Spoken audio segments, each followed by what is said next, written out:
230 Médias, c'est une société qui travaille dans le numérique. On gère en fait un portefeuille de sites, d'une dizaine de sites, sur des thématiques différentes. Et notre métier, c'est de produire du contenu sur ces thématiques et de mettre en relation les lecteurs de nos sites et des artisans. La genèse du projet, c'est il y a 2 ans, avec mon associé, on avait tous les deux créé une société qui n'avait pas fonctionné par le passé, et ce qui nous a permis de rebondir sur 230 Médias. Donc, ça serait faux de dire que j'ai toujours eu cette volonté d'entreprendre.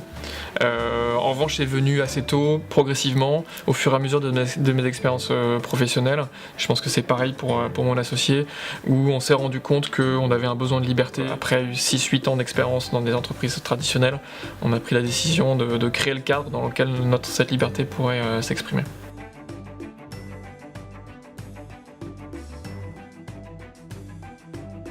La première valeur qu'on crée, c'est pour nos salariés et pour nous-mêmes.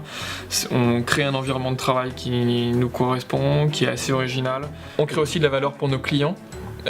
Donc les artisans qui cherchent eux-mêmes des prospects, des clients, de personnes qui sont autour de chez eux et autour de leur magasin, autour de leur entreprise. Et enfin, on crée de la valeur, et surtout, je dirais, ça commence par là, pour nos utilisateurs. On va synthétiser des informations, les rendre intelligibles, plus claires, leur donner confiance dans les solutions.